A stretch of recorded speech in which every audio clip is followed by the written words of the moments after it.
All right, so Nerdthusiast Poker Podcast. We are here in Cancun, just getting back from our Las Vegas World Series of Poker trip, and we're going to talk about that today. Welcome. R&R with our significant others, plus some other friends of ours. So we figured we'd get a nice little recording together to recap, like you said, our WSOP this year. New official sponsor. Gray Harbor Digital is a performance digital advertising agency that works with top brands like Capital One Shopping, Honey, and Lotto.com. Check them out online, Gray Harbor Digital. So welcome. I'm Hoagie. This is Brian, not the man Keen. We're hanging out. So World Series of Poker. This was my second time playing the main event. This is Brian's first. So I want to hear a little more about his experience and kind of maybe hopefully give you guys some tips and tricks. Maybe listening for the future, what you kind of learned. Let's just dive right into it, man. Like, how'd it go for you? Feeling like walking into it for the first time ever? So, like, leading up to it, I was super anxious just because of, a lot of the potential landmines that could have happened on day one. I think my primary goal was obviously to at least make it to the money, but an even bigger goal was to make it through the first day because, I'm sure if you guys are watching, you followed a lot of the main event and you saw some absolutely ridiculous coolers take place on a lot of the day one flights. So I know we had talked about it. I played day 1D. You registered day 2 direct. And I tell you, man, I've played a lot of poker tournaments, different structures, different buy-ins, things of that nature. And it literally is the best tournament out there. Like, it plays so slow. It's like such a well-structured event where, you start the day with so many big blinds, like 300 big blinds, I think is the number. And you could finish below starting stack on day one and still be like seemingly comfortable going into day 2. So unfortunately for me, that's kind of what happened. I didn't have any big hands for my 3 days of playing. So it kind of, spoiler alert, I did bust on day 3 early, just prior to the money. Day 4 early was the money bubble. But all in all, I had like an incredible experience. For first timers out there, I mean, I'm no seasoned pro. I consider myself an amateur. I like to play as a hobby.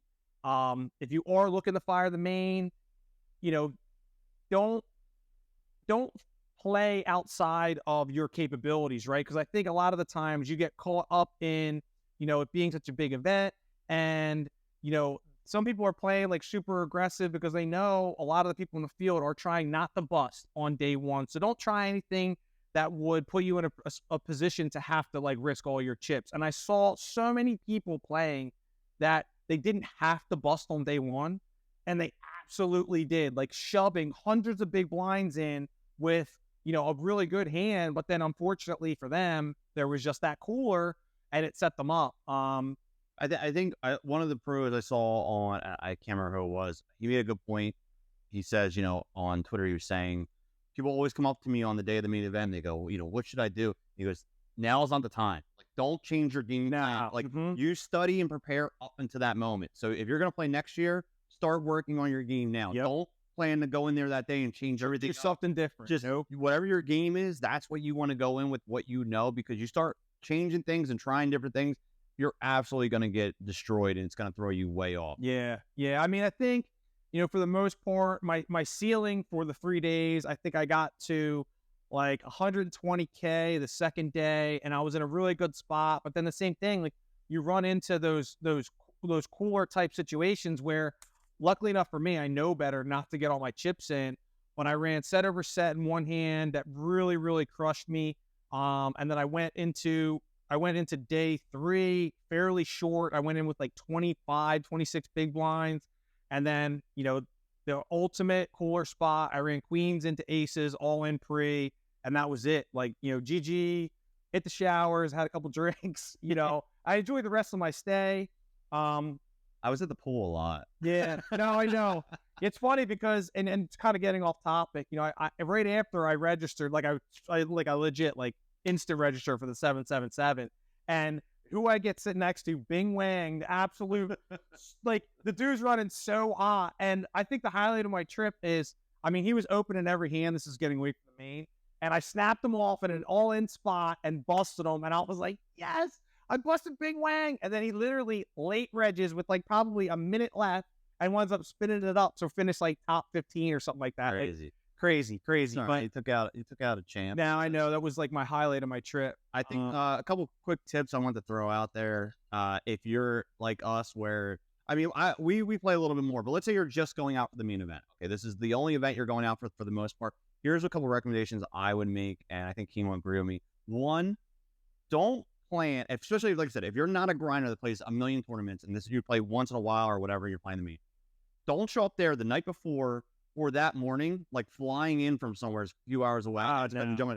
I would recommend coming out at least 2 days early. Yeah, a day or two early. Get your body reset. Get used to the time schedule. If you're coming, we're 2 different time zones away. Yep. So get used to that. You want to get used to, and if it's your first time, this way you get used to the layout. You can pre-reg early because, you know, our buddy Joe, he played in it and he wanted to pre-reg early. So he got in the night before, which is whatever, but he went to go reg and the line was actually long and he didn't get to go to bed till like 2, 3 in the morning. Yeah. So that's some of the things people are like, oh, I'm going to get there the day before and I'll reg that night. Probably want to reg like 2 days before, to tell you the truth. Yep. Because especially if it's your first time, you're going to be nervous. You're not going to sleep probably that great. So you definitely want to get into that rhythm a couple days ahead of time. The other thing I recommend too is, so there's you're going to have some kind of break. If you make it to day 2, you're going to have some kind of break in between your day 1A or B or C or whatever into your day 2. My personal recommendation is that on that break day to just relax, chill. Yeah. And we did that this year, which is cool. Like, we have another video out on our Nerdthusiast channel. We went to the Avenger Station over at Treasure Island. That was pretty cool. Like, we really enjoyed ourselves. We got like a really nice dinner between those days. And we've covered a lot of this stuff that Anthony's mentioning on like previous podcasts, like travel tips. Like, if you're going to Vegas and you're going to the main event or you're going to just play the WSOP in general, you really, really need to do a lot of pre-planning. Like, you shouldn't just throw clothes in a bag and just hop in a plane and go. Like, there's so many like helpful tips that we mentioned, like packing snacks and things like that, because you sit at this particular tournament table, 2-hour levels from 12 in the afternoon till about 12:30 at night, and you get a dinner break mixed in, but you don't have the time to go get a snack and hit the snack stand or hit this place or hit that, because there's like 2,000 people. It's going on break. It's literally like a stampede of people going to the bathroom at the same time, going to this place at the same time. One thing that Anthony did that was really, really clutch is he like planned ahead. He had made reservations at restaurants ahead of time that were consistent with our break time. So we had a place to go sit, eat, chill for that 75 minutes that we had during our breaks. All that stuff you don't really learn unless you've been there and been through it a handful of times. But if you do a little bit of research, watch our podcast, the travel tips that we've mentioned in previous ones, and then this one, it'll help prepare you really, for the most, I would say, stress-free. Like, outside of playing the actual event itself, like all the other stuff can really fuck up your game. Like, if you're worried about eating, where you're going to go to the bathroom, shit like that, like you don't realize that that's a different form of tilt. You know what I mean? It's not like poker tilt. It's just like logistics tilt. Yeah, you know what I mean? Like, trying to find the bathroom, like, man, I got to go, and you're hauling around, there's lines. That's the thing, like, for men at least, now you get a little more respect for women, what it feels like to stand in lines, because as men, we're generally not usually used to standing in lines for bathrooms. WSOP, you are going to be standing in a line if you're going to be there. 100%. So, quick story, and this is about that like life tilt thing. So on the morning of the third day, if you stay at the Horseshoe, which is where the venue is, like, restarts at 12 o'clock. So lo and behold, like I did what I hate to do, and I like was late. So I went to the elevator like 11:40, and I shit you not, it was like everyone and their mother was waiting to take an elevator downstairs to get to day 3 in time. Plus, on top of that, that's about the time that people check out of a hotel. Yes. So you have double whammy going on. So because of that, every single elevator was packed, like literally nuts to butts, like you couldn't get in. And I'm telling you, the stress got to so many players, because I'm not even kidding. I'm in the back of this elevator, and there was a legit fight on the elevator because it stopped at one of the floors. This guy went to get into a very packed elevator. Like, he obviously was like stressing. I got to get back. I got to get to my chips. I got to get to my stack. And these two dudes were at the front, like, bro, it's full. And the guy was like, fuck, it is. Let me in. And they literally, like, I'm not even kidding. It was physical fists, punches, wrestling. A dude's earbud fell down the shaft. And I'm in the back, like, yo, how this, like, that's not that serious. Like, but that's just it. Like, guys got the stress of what was to come.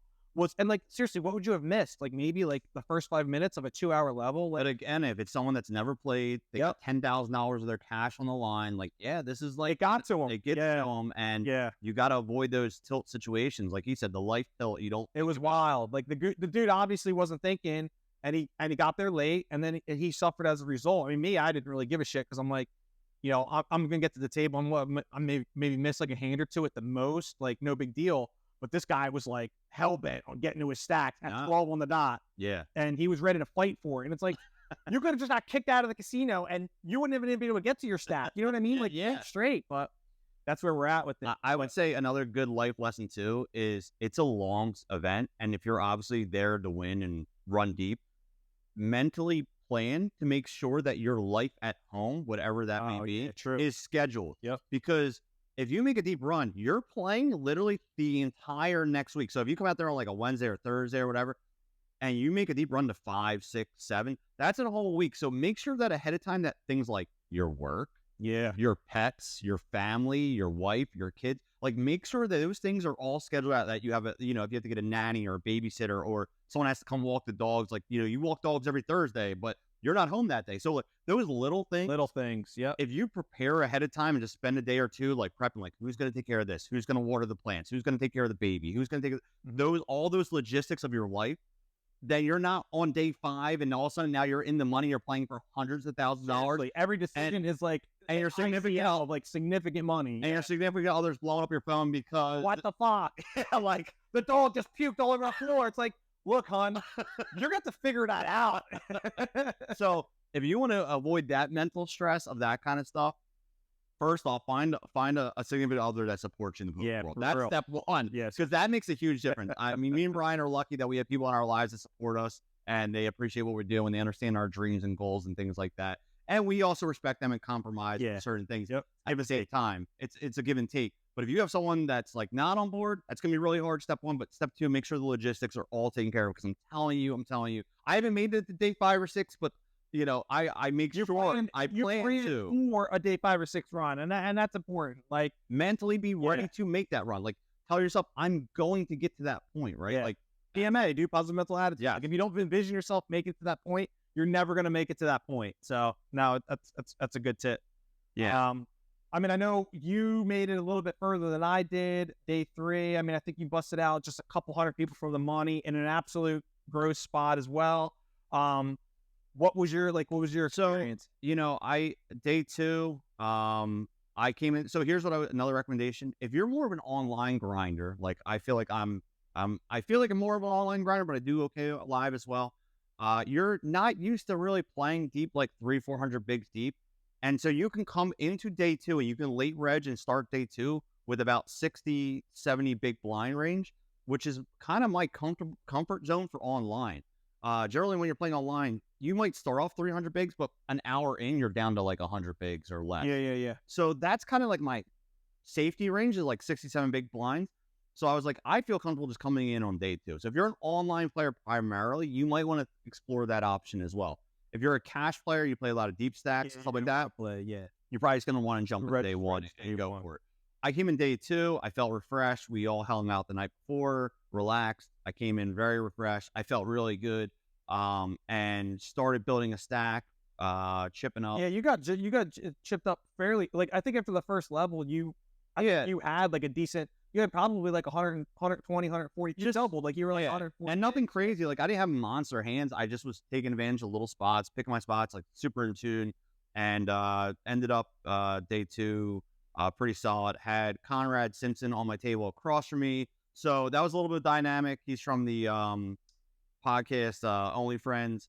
So that was it. Nothing got friends. It's like his Only Friend. I don't know, whatever. One of his podcasts. I don't care about their podcast. We're talking about our Nerdthusiast. Follow us. So anyway, so he was cool to hang out with on the table. He made it interesting and loosened up the table a little bit. Didn't get really into too many head up scraps with him. We kind of Went back and forth with some other people on the table. We both were chipping up pretty good. Day 3 come in.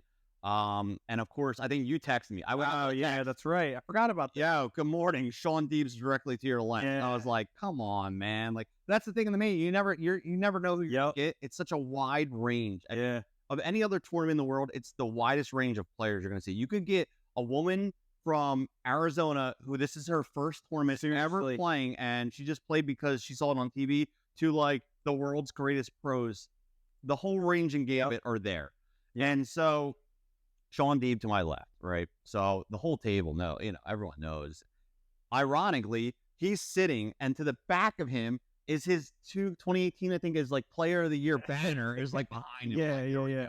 Total like photo moment. Yeah, like someone playing that possibly. I don't know. But so I knew I had to change my dynamic. I knew I had to adjust my plan of how I'm going to play against him and what I was going to do. So first thing I did, came in day 2. I don't know. You were in pretty good shape. I think big blind. You had like 50 or 60. Yeah, you were in good shape. So literally, I'm not kidding, right? I was like, dude, in my mind, I was like, I have to set tone against dude. I know he's going to be 3-betting nonstop against me, right? Like, I know this happening. He's directly to my left. And I have to set a tone early. I don't know if I told you this. I have ace jack. I think I did tell you. Oh, yeah, you told me. Ace jack. I make a raise early, right? In the first level we're playing together. He 3-bets, like, screw this guy, right? Yeah. Like a Johnny Chan moment in rounders, like, and I'm like, you know what? Just this hand, whatever. I was like, I'm all in. Like, instant jam. Like, no thought jam on him. And he just, like, shook his head and, like, folded. But I had to mentally put that in his head that I'm not going to get 3-bet all day. Like, I need him to know that I'm willing to pull the trigger at any moment. Yeah. So that way, it at least maybe heightens his range just a little bit. Against me, a little bit. I mean, he's not going to be, like, completely playing differently because I'm... No, but he knows. It's in the back of his head. So I knew I had to do that. I pulled the trigger. He folded, instant folded. So that was good. I got into some small blind, big blind spots against him where he was just outplaying me. I didn't really want to invest too much, and I ended up folding by the flop or turn against him. So then I was like, you know what? I kind of have to stop these spots. They're not going to be plus EV for me. I'm not going to be able to outplay like my normal aggression game. But luckily, the guy to his left was super sticky, and he was giving Deeb some issues, like just calling, sticking spots into him. There was a guy to his left out. So my plan was avoid the spots against Deeb heads up and let these other clowns do the work. Battle them all. And it worked because Deeb ended up busting before I did. Later in the day, he just was getting beat up. Like, he wasn't getting any major hands. He was trying to get value out of spots. What I did learn about Deeb was, and I'll take anything that I can get as experience and learning. The dude's super in tune. Yeah. Dude just sees every aspect of the game. Every aspect of the game. Every card flip that was wrong, every dealer, he's staring at every player, every hand, and I'm like, that's just a step up moment for me. Like, I have to make sure that I'm more in tune of what's going on. Like, yes, that's why he's a top pro. He's seeing everything, how they're checking their cards, how they're shuffling. I'm watching him watch other players. Like, I'm like, what is this? Yeah. And so that's what his statistics speak for themselves. The dude's an absolute crusher. So that's what I picked up from watching and hanging out there all day. Is that yes, it was a $10,000 lesson. I ended up busting after dinner. Got on some small blind, big blind. After Deeb left, a guy came in. He was super sticky, and it's, I made a move on the fly, heads up, and just, it didn't pan out, and I was low stack, and then went another spot and lost. So it didn't work out. And it sucks because it's the same exact spot I busted the first time. Yeah, what was that, 2014? I was at 15. But what that one was, that was before the 15% was in. So now, so you would have cashed that if it was intact. Yeah, I got. So I've made it to the end of day 3 2 times. So now we got to go to day 4 next year. That's the game. I think we both said like our goal. Obviously our goal is obviously to play the main every year, but I think it's a more concerted goal of ours to like make that something that we want to do. Just because a lot of people talk about the value of tournaments, like.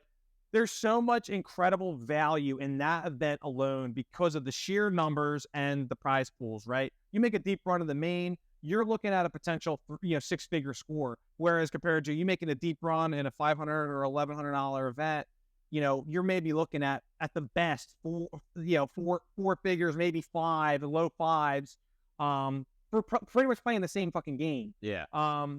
So if you're not someone who would normally risk that money, my advice to you is do what Anthony did. Try and satellite in. Like there's a lot of venues that hold, in-house satellites that have very low registration numbers, but very low overall ticket numbers. But if you're a really good player, you can make a $250 or $500 investment into a $10K investment, and then lo and behold, you can turn that into fucking gold. I think people will say if there's one tournament you had to play a year, that's the yes, absolutely, 100%.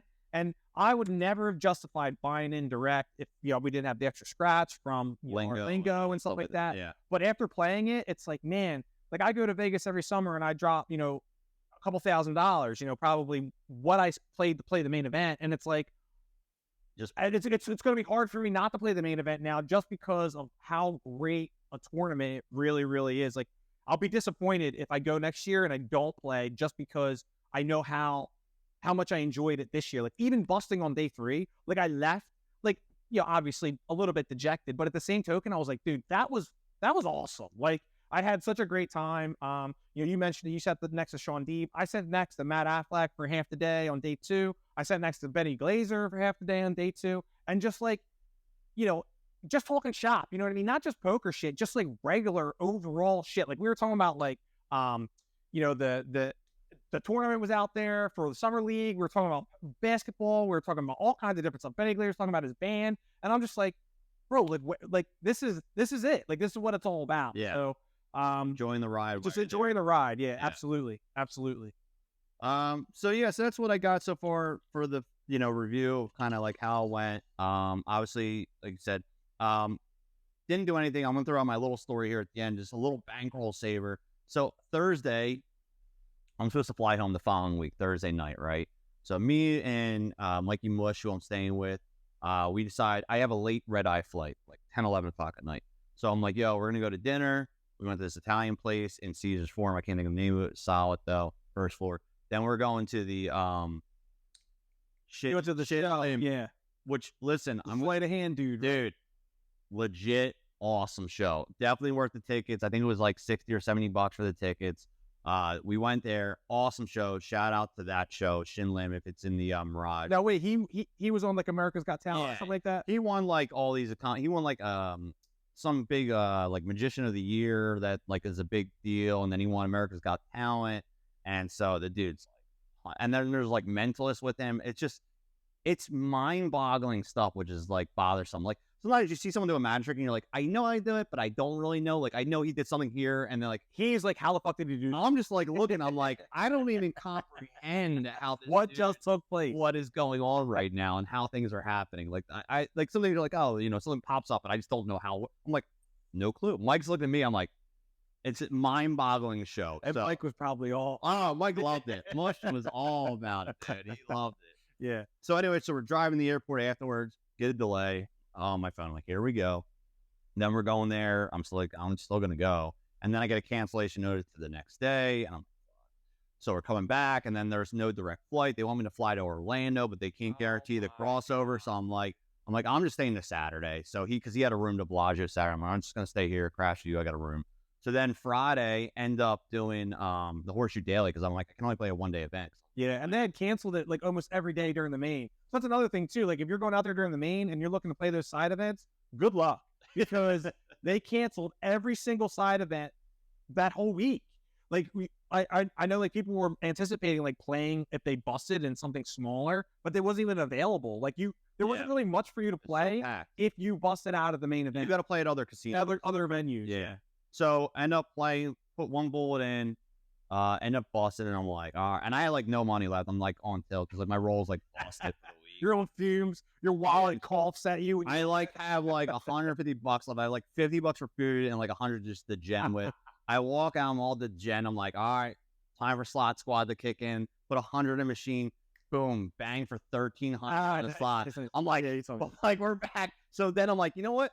Rebuy. Let's get it. So I rebuy last level in the Horseshoe. I end up running it up, go final table. I end up busting 5th or 6th in that. So I made a couple grand back there plus my slot win. So I was like, yeah, that's how Vegas gets you. It's like 10 days of just pain, and then it's like 12 minutes of like, yes. I mean, you still finished down, but it's almost like a win because you didn't go completely bust. Like, yeah. Such a sick feeling, but like you're actually happy. Like, oh, I lost $3,000 like this time. Like, it's true though.